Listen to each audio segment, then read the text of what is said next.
نحمده ونصلي على رسوله الكريم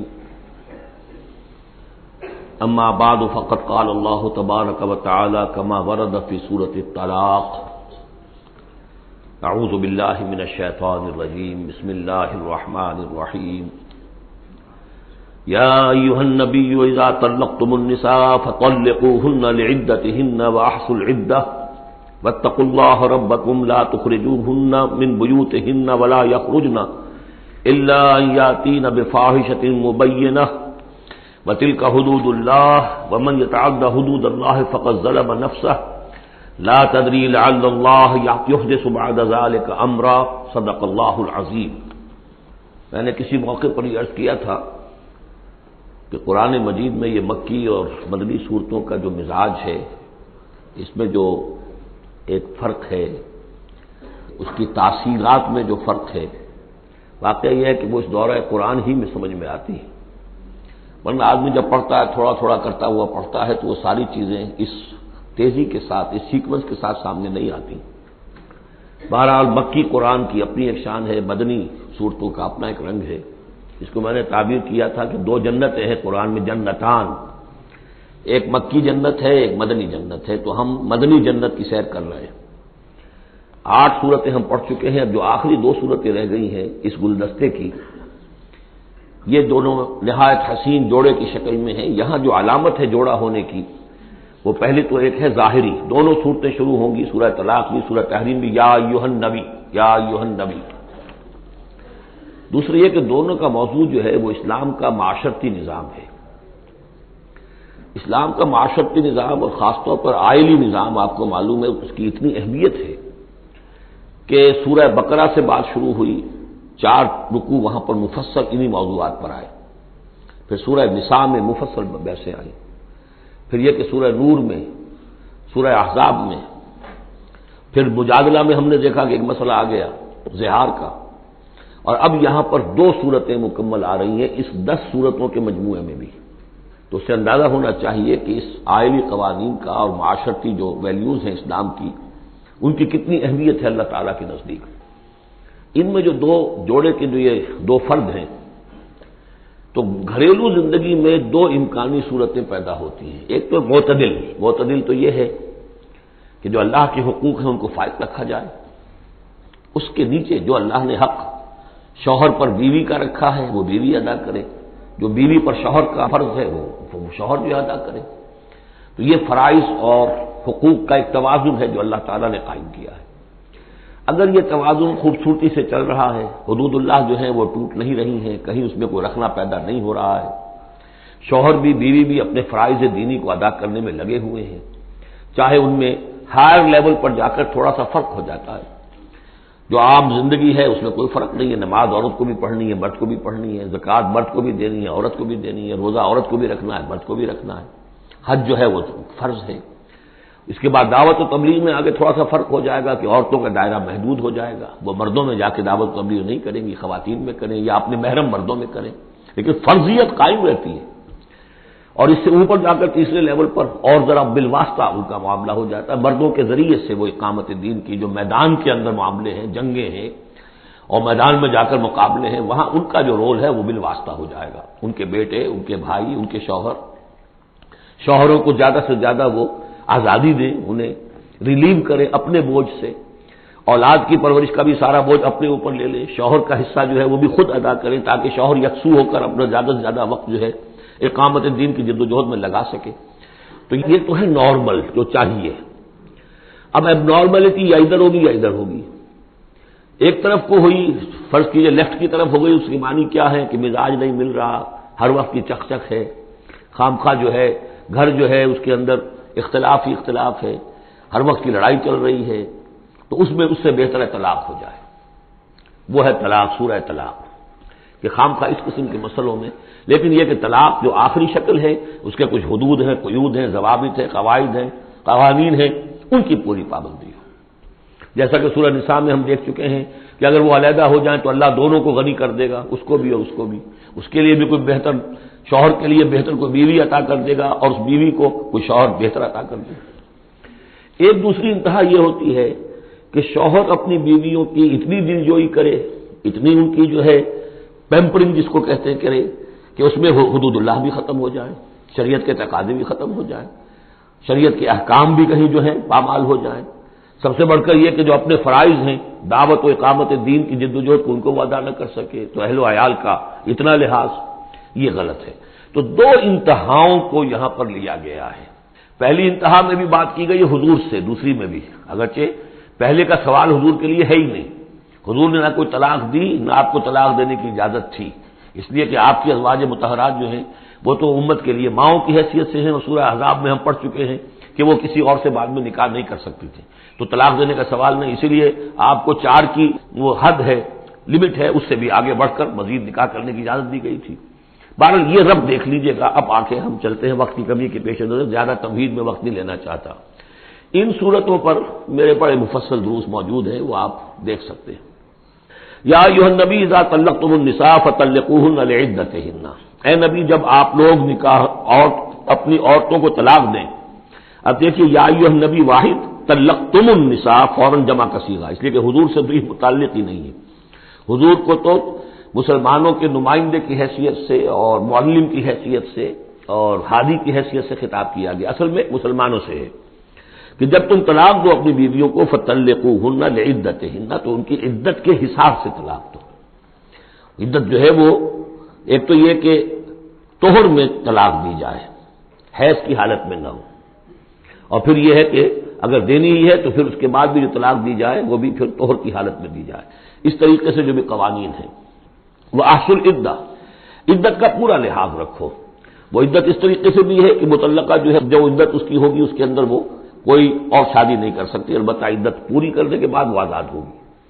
عدت اس اعتبار سے بھی ہے کہ اگر طلاق رجعی ہے تو وہ اسی عدت کے اندر شوہر واپس اپنی بیوی کو لوٹا سکتا ہے، اور اگر وہ 1 یا 2 طلاقیں تھی، طلاق بائن ہو گئی ہے، ان کے درمیان سیپریشن ہو چکی ہے، تب بھی وہ بغیر کسی اور حلالے وغیرہ جس کو ہمارے ہاں کہتے ہیں کہ عورت کے لیے ضروری نہیں ہے کہ وہ کسی اور سے نکاح کرے پھر وہ طلاق دے تو سابق شوہر سے اس کا نکاح ہو، بلکہ یہ کہ وہ دوبارہ نکاح کر سکتے ہیں اگر صرف 2 طلاقوں کے بعد عدت ختم ہوئی تھی۔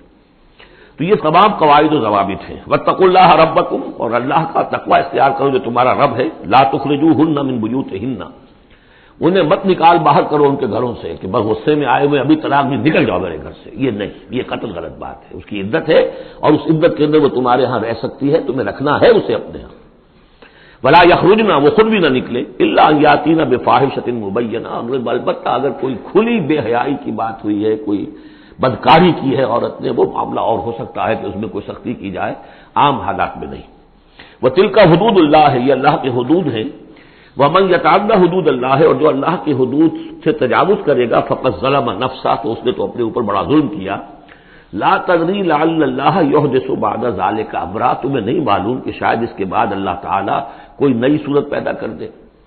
غصے میں آ کے 1 طلاق دی، بیوی ابھی عدت کے اندر گھر ہی میں ہے، ہو سکتا ہے کہ وہ غصہ ختم ہو جائے، اسی میں 1 ہی طلاق دی تھی رجوع کر لیا جائے، اللہ تعالیٰ کیا پتہ ہے، اور کوئی حالات ایسے پیدا ہو جائیں، نئی صورت پیدا ہو جائے کہ اس سے آگے بات بگڑے ہی نہ۔ فَإِذَا بَلَغْنَ أَجَلَهُنَّ، البتہ جب عدت پوری ہو گئی ان کے جو میعاد ہے، فام سے اب تمہیں فیصلہ کرنا ہوگا، فَأَمْسِكُوهُنَّ بِمَعْرُوفٍ أَوْ فَارِقُوهُنَّ بِمَعْرُوفٍ، یا تو اب طے کر لو کہ اگر رجوع کرنا ہے تو بس اپنے گھر میں روکو، لیکن بھلے طریقے سے، یہ نہیں کہ انہیں ستانے کے لیے روک لیا جائے، اور فارقوہن، یا پھر ان کو چھوڑ دو، ان سے علیحدگی اختیار کر دو، وہ بھی بالمعروف، بمعروف دستور کے مطابق بھلے طریقے سے۔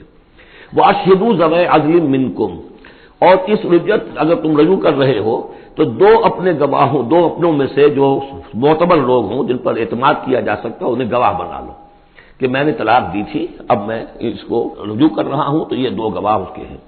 وَأَقِیمُوا الشَّهَادَةَ لِلَّهِ، اور یہ گواہی قائم کرو اللہ کے لیے۔ ذالکم یوعظ بہ، یہ ہے جو جس کی نصیحت کی جا رہی ہے، من کان یؤمن باللہ والیوم الآخر، اس شخص کو کہ جو ایمان رکھتا ہو اللہ پر اور یوم آخر پر۔ جیسے ہم نے 2 جگہ دیکھا کہ حضور کا اسوہ حسنہ ہے، لیکن کس کے لیے؟ اپنی جگہ تو وہ اسوہ حسنہ کاملہ ہے، لیکن اس سے استفادہ کون کرے گا؟ من کان یرجو اللہ والیوم الآخر وذکر اللہ کثیرا۔ حضرت ابراہیم اور ان کے ساتھیوں کی زندگی میں بھی اسوہ ہے، کس کے لیے؟ من کان یرجو اللہ والیوم الآخر۔ اسی طرح یہاں فرمایا ذالک یوعظ بہ، یہ وعظ اور نصیحت تو کی جا رہی ہے، لیکن کس کے لیے؟ من کان یؤمن باللہ والیوم الآخر، جو ایمان رکھتا ہو اللہ پر اور یوم آخر پر۔ اب اس کے بعد اس سورہ مبارکہ میں یہ بڑا عجیب مقام ہے اس اعتبار سے قرآن کا. عجیب کے معنی کیا ہے؟ دل لبھانے والا، حسین. یہاں اللہ کے تقوی کا جو مقام اور مرتبہ واضح کیا جا رہا ہے، اللہ کی نگاہ میں اگر واقعتاً حقیقی تقوی ہے، صحیح تقوی ہے، قلب کا تقوی ہے، جیسے کہ حضور فرماتے تھے اپنے دست مبارک سے 3 مرتبہ آپ نے اشارہ کیا اپنے سیرہ مبارک کی طرف.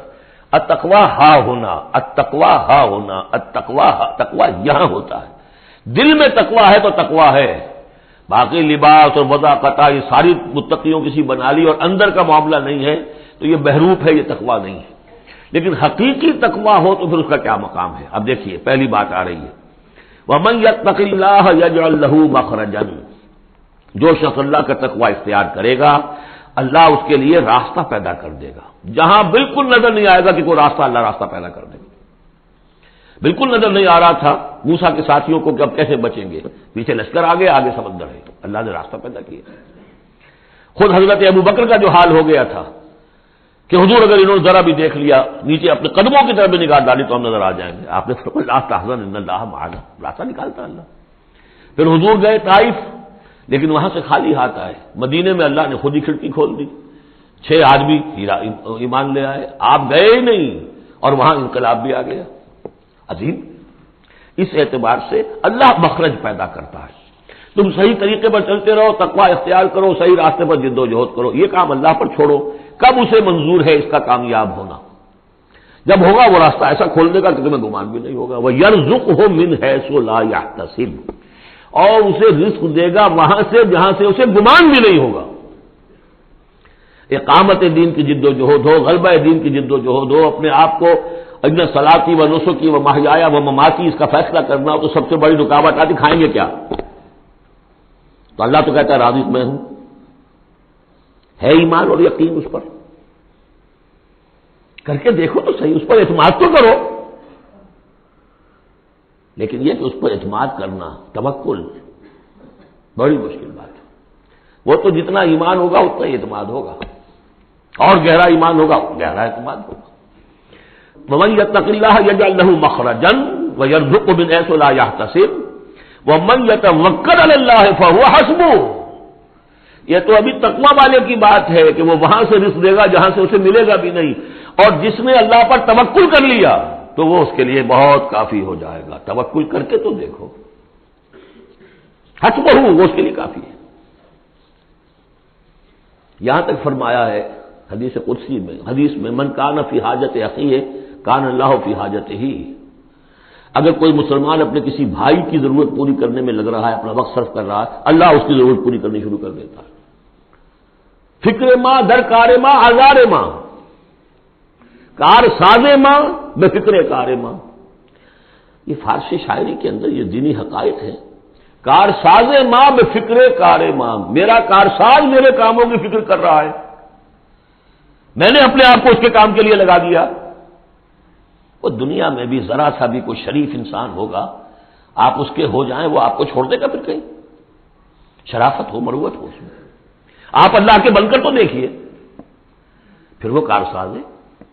کارساز ماں بے فکر کار ماں، فکر ماں در کار ماں آزار ماں. جب میں اپنے معاملات کی فکر خود کرتا ہوں، کوئی نہ کوئی ٹھوکر کھاتا ہوں، کوئی نہ کوئی غلطی کرتا ہوں، آزار اپنے سر کے اوپر پیدا کر لیتا ہوں.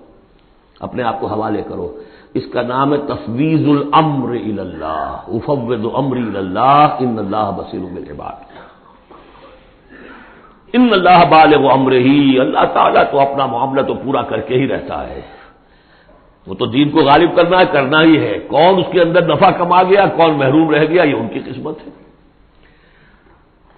ابو بکر اور عمر اور عثمان اور علی اور عبد الرحمن ابن عوف یہ اپنی بازی جیت گئے. ابو جہل ابو لہب محروم رہ گئے. یہ تو اب ان کا معاملہ ہے. اللہ تو اپنی بات پوری کرا دے گا، اور اس دنیا کے ختم ہونے سے پہلے پہلے پورے عرضی پر اللہ کا دین غالب ہوگا. یہ ہونا ہے. دیکھنا یہ ہے کہ تم اس بہتی گنگا میں کو ہاتھ دھونے کو تیار ہو یا نہیں، یا تم محرومین کی فہرست میں اپنے آپ کو لانا چاہتے ہو. بس اپنا تن من دھن لگا دو اس کے اندر. تمہاری ہڈیوں کا چورا ہو کر بھی اس نئی تعمیر کی بنیادوں میں اگر لگ جائے تو بہت بڑی کامیابی ہے. قد جعل اللہ لکل شیء قدرا، بہت عمدہ مقام ہے، اللہ نے ہر چیز کے لیے ایک اندازہ مقرر کیا ہوا ہے، کب اللہ کی مدد آئے گی یہ بھی اس نے طے کیا ہوتا ہے. You have to qualify, pre qualification conditions ہیں، تب مدد آئے گی، یوں نہیں آتی مدد. اپنا سب کچھ لگا دو پھر کہو کہ اللہ میری 15 برس کی کمائی کل میدان میں نے وجود ڈالی ہوئی ہے، 15 برس کی کمائی، دن کی اور رات کی کوششیں ہیں میری، صبح اور شام کی کوششیں ہیں میری، 15 برس وہ میدان میں نے لا کے ڈال دی. تب پکارو اللہ کو. اپنا مال بچا کے رکھنا ہے، اپنی مستقبل کو بھی بچانا ہے، اپنی اولاد کو بھی بچانا ہے، اور اللہ کا دین غالب ہو جائے، کہیں نام لکھا کے کسی جماعت میں شامل ہو کر بڑا تیر مار دیا، گویا کہ اللہ تعالیٰ تو جانتا ہی نہیں. کتنی کنٹریبیوشن ہے، کتنا اثار ہے، کتنی قربانی ہے، کتنا وقت ہے، کتنی محنت ہے، اللہ جانتا ہے. باقی اس نے ہر چیز کا ایک اندازہ مقرر کیا ہوا ہے. اب اس کے بعد پھر آ رہا ہے وہی طلاق کا معاملہ، واللائی یئسن من المحیض من نسائکم، اور تمہارے ہاں کی وہ خواتین کے جن کا حیض کا سلسلہ بند ہو چکا ہو، مایوس ہو چکی ہو حیض سے، ان ارتبتم فعدتہن ثلاثۃ اشہر، اگر اس میں کوئی شک بھی ہو تو پھر 3 مہینے عدت ہو جائیں گے. اب حیض تو آ نہیں رہا کہ 3 طہور اور 3 حیض کا کوئی حساب کیا جائے. واللائی لم یحضن، اور وہ ابھی بچپن میں نکاح ہو گیا کیونکہ ہو جاتا تھا، اور ابھی بچی کو جو ہے وہ ابھی ایام شروع ہی نہیں ہوئے ہیں، تو اب ان کی عدت کیسے ہوگی اگر ان کو طلاق دے دی گئی؟ تو ان کے لیے بھی یہ کہ 3 مہینے. وَأُولَاتُ الْأَحْمَالِ أَجَلُهُنَّ أَن يَضَعْنَ حَمْلَهُنَّ، اور جو حاملہ ہوں ان کی پھر عدت یہ ہے کہ وہ وضع حمل ہو جائے، بچے کی پیدائش ہو جائے، اس کے بعد وہ ان کی جو ہے عدت ختم ہوگی. یہ بھی ہو سکتا ہے کہ پورے 8 مہینے لگ جائیں، 9 مہینے لگ جائیں، 4 مہینے ہو، 6 ہو، واللہ اعلم. وَمَن يَتَّقِ اللَّهَ، پھر دیکھیے تقویٰ، وَمَن يَتَّقِ اللَّهَ يَجْعَل لَّهُ مِنْ أَمْرِهِ يُسْرًا، جو اللہ کا تقویٰ اختیار کرتا ہے اللہ اس کے کاموں میں آسانی پیدا کر دیتا. فَسَنُيَسِّرُهُ لِلْيُسْرَىٰ، ذَلِكَ أَمْرُ اللَّهِ أَنزَلَهُ إِلَيْكُمْ، یہ اللہ کا حکم ہے جو اس نے نازل کر دیا ہے تمہاری طرف. اللہ یہ ذمہ داری لے رہا ہے اپنے اوپر. وَمَن يَتَّقِ اللَّهَ يُكَفِّرْ عَنْهُ سَيِّئَاتِهِ، اور جو اللہ کا تقویٰ اختیار کرے گا اللہ تعالیٰ اس کی برائیوں کو، اب یہ آخرت کا معاملہ ہو رہا ہے، اس کی برائیوں کو، اس کے گناہوں کو اس کے نامہ اعمال سے دھو دے گا. وَيُعْظِمْ لَهُ أَجْرًا، اور اس کے لیے بہت بڑا اجر اور ثواب ہے جو عطا کرے گا. اسکنوہن من حیث سکنتم من وجدکم، اب کسی عورت کو طلاق دی ہے، ایک طلاق دی ہے، عدت میں رکھنا ہے گھر میں، وہ پہلے آ چکا ہے، لیکن گھر میں ایسا نہ ہو کہ کہیں کسی ملازمہ کی کوٹڑی میں ڈال دو اس کو. اسکنوہن من حیث سکنتم، وہیں رکھو جہاں تم رہتے ہو، من وجدکم، جو بھی تمہاری جو مقدور ہے اس کے مطابق، اسی اسٹیٹس کے ساتھ. ولا تضاروہن لتضیقوا علیہن، اور انہیں کوئی تکلیف نہ پہنچاؤ کہ ان پر تنگی کر دو کہ وہ خود ہی جلدی سے روانہ ہو جائیں، گھر چھوڑ کے نکلنے پہ مجبور ہو جائیں. وَإِن كُنَّ أُولَاتِ حَمْلٍ، اور اگر وہ حاملہ ہوں، فَأَنفِقُوا عَلَيْهِنَّ، تو اب ان کے اوپر خرچ کرو، ان کا دان نفقہ وہ تمہارے ذمے ہے. حَتَّى يَضَعْنَ حَمْلَهُنَّ، یہاں تک کہ پھر وہ وضع حمل سے فارغ ہو جائیں. فَإِنْ أَرْضَعْنَ لَكُمْ، پھر اگر وہ تمہارے لیے، تمہارے بچہ تو تمہارا ہے، اس کو اگر دودھ پلاتی ہیں، فَآتُوهُنَّ أُجُورَهُنَّ، تو انہیں ان کا اجر اور ان کا بدلہ عطا کرو. وَاعْتَمِرُوا بَيْنَكُمْ بِمَعْرُوفٍ، اور آپس میں مشورہ کر لیا کرو بڑے بھلے طریقے سے. اگر طلاق بھی ہو گئی کوئی بات نہیں، انسان تو ہے نا، انسانی سطح پر، اب شوہر بیوی نہیں رہے لیکن انسان تو ہے، انسانی سطح کے اوپر بات کر لی جائے. وَاعْتَمِرُوا بَيْنَكُمْ بِمَعْرُوفٍ وَإِن تَعَاثَرْتُمْ، اور اگر کہیں ایسی زدم زدہ ہو جائے کہ بیوی کہ میں تو دودھ نہیں پلاتی یا کوئی اور مسئلہ ہو، فَسَتُرْضِعُ لَهُ أُخْرَىٰ، تو پھر کوئی اور عورت جو ہے اس کو دودھ پلائے. لِيُنْفِقْ ذُو سَعَةٍ مِّن سَعَتِهِ، اب اس تمام معاملے میں جو بھی شوہر ہے وہ خرچ کرے، جو وسعت والا ہے وہ اپنی وسعت کے مطابق خرچ کرے، جو اس کا بھی سطح اللہ نے اسے دی ہے اس کے مطابق. وَمَنْ قُدِرَ عَلَيْهِ، اور جس کے اوپر اللہ تعالیٰ نے رزق کی کوئی تنگی رکھی ہے، ناپ تول کر دے رہا ہے، کوئی فراوانی نہیں ہے، فَلْيُنْفِقْ مِمَّا آتَاهُ اللَّهُ، تو وہ خرچ کرے اس میں سے جو اللہ نے اس کو دیا ہے. لَا يُكَلِّفُ اللَّهُ نَفْسًا إِلَّا مَا آتَاهَا، اللہ تعالیٰ کسی جان کو ذمہ دار نہیں بنائے گا مگر اسی حد تک جو کچھ کہ اس نے اسے دے رکھا ہے. کشادگی دی ہے تو اپنی اس بیوی جو ہے مطلقہ اس کے اوپر تم رکھو، کشادگی رکھو، تنگی ہے تو ٹھیک ہے، اس حساب سے دو، اللہ تو جانتا ہے. سَيَجْعَلُ اللَّهُ بَعْدَ عُسْرٍ يُسْرًا، یقیناً اللہ تعالیٰ جو ہے اس کے لیے سختی کے بعد آسانی بھی پیدا کر دے گا. وَكَأَيٍّ مِّن قَرْيَةٍ أَتَتْ أَمْرَ رَبِّهَا، اور کتنی ہی بستیاں ایسی ہیں جنہوں نے اپنے رب کے حکم سے سرکشی کی، وَرُسُلِهِ، اور اپنے رسولوں سے سرتابی کی، ان کا کفر کیا. فحاسبناها حسابا شدیدا وعذبناها عذابا نکرا، تو ہم نے پھر ان سے محاسبہ کیا، ان کا بہت شدید محاسبہ، اور ہم نے ان پر آفت ڈالی اور عذاب بھیجا ان پر بہت بڑا عذاب۔ فذاقت وبال امرها، پھر ان بستیوں نے اپنے معاملے کی پوری سزا جو ہے بھگت لی۔ وکان عاقبۃ امرها خسرا، اور یقیناً جو ابھی عاقبت والا معاملہ آنے والا ہے، ان کے معاملے کا جو ابھی عاقبت ہے وہ تو پھر بڑے ہی ٹوٹے والا معاملہ ہے۔ اعد اللہ لهم عذابا شدیدا، اللہ تعالیٰ نے ان کے لیے بڑے شدید عذاب کو تیار کیا ہوا۔ فاتقوا اللہ یا اولی الالباب، تو اے ہوش مندو اللہ کا تقوی اختیار کرو، وہی تقوی جس کے اوپر چار مختلف طور سے بات ہو چکی ہے۔ الذین آمنوا، اے وہ ہوش مندو جو ایمان بھی لے آئے ہو، اللہ کا تقوی اختیار کرو۔ قد انزل اللہ الیکم ذکرا، اللہ نے تمہاری طرف ذکر نازل کر دیا ہے۔ یہ آیت بڑی اہم ہے، ذکر کی آگے وضاحت آ رہی۔ ذکر سے مراد کیا ہے؟ رسولا یتلو علیکم آیات اللہ مبینات لیخرج الذین آمنوا وعملوا الصالحات من الظلمات الی النور، رسول کہ جو پڑھ رہا ہے آیات اللہ کی تم پر، تمہیں سنا رہا ہے، اور وہ آیات بینات ہیں تاکہ نکالے وہ تمہیں، ان لوگوں کو جو ایمان لائے اور جنہوں نے نیک عمل کیے، اندھیروں سے نور کی طرف۔ تو ذکرہ، قد انزلنا الیکم ذکرہ، اور ذکرہ کی وضاحت رسولا یتلو علیکم آیات اللہ مبینات، یہی بات پھر آگے جا کے سورہ بینہ میں آئے گی، ابھی صرف نوٹ کر لیجئے، پھر جا کر بات پوری واضح وہاں ہوگی۔ ومن یؤمن باللہ ویعمل صالحا یدخلہ جنات تجری من تحتہا الانہار خالدین فیہا ابدا، اور جو کوئی اللہ پر ایمان رکھتا ہے اور نیک عمل کرتا ہے، اور نیک عمل سے مراد ایمان کے جملہ تقاضے۔ اب نیک عمل جب مکے میں جب تک تھے حضور، نیک عمل کیا تھا؟ ابھی شراب بھی حرام نہیں ہے، جوا بھی حرام نہیں ہے، سود بھی حرام نہیں ہے، پہلے 10 برس نماز پڑھ گانا بھی نہیں ہے۔ اس وقت نیک عمل کا کیا مطلب ہے؟ اللہ پر ایمان اور اس کی دعوت، اور تکلیف آئے تو استقامت اور جھیلنا۔ نماز آئی تھی، رات کو کھڑے رہا کرو اللہ کے سامنے، اس وقت کا نیک عمل یہ تھا۔ اب جیسے جیسے آیا مدینے میں آ گئے، اب جہاد ہے، قتال ہے، انفاق ہے، مال خرچ کرو، اب روزہ بھی فرض کیا گیا، اب نماز پڑھ گانا بھی جو ہے 2 سال پہلے ہو چکی ہے، اب تمہارے اوپر زکوٰۃ بھی ایک نصاب کے حساب سے آ گئی ہے، عشر بھی آ گیا ہے، اب یہ ہے۔ تو جس وقت دین کا جو تقاضا ہے وہ پورا کرنا، جملہ تقاضے، وہ عمل صالح ہے۔ ہمارا تصور یہ ہوتا ہے جہاں قرآن میں عمل صالح آیا، نماز، روزہ، ذکر، یہ اذکار، یہ ہمارے ذہن میں آتا ہے، ہم اس کو پڑھتے ہیں اپنے ذہن میں صرف ان چیزوں کے حوالے سے، جبکہ عمل، جدوجہد، محنت، وہ ہر جگہ جو حکم ہے اس وقت کا حکم ہے۔ ومن یؤمن باللہ ویعمل صالحا یدخلہ جنات تجری من تحتہا الانہار خالدین فیہا ابدا، وہ داخل کرے گا ان باغات میں جن کے نیچے ندیاں بہتی ہوں گی، اور اس میں وہ رہیں گے ہمیشہ ہمیش ابدا۔ قد احسن اللہ لہ رزقا، اللہ تعالیٰ نے اس کے لیے بڑا عمدہ رزق فراہم کیا ہے۔ اب ایک آیت آ رہی ہے جو آیات متشابہات میں سے ہے، تاحال اللہ الذی خلق 7 سماوات، ویسے تو یہ کہ 7 آسمانوں کا معاملہ بھی میں بار بار عرض کرتا رہا ہوں کہ ابھی آیات متشابہات میں شمار ہوگا۔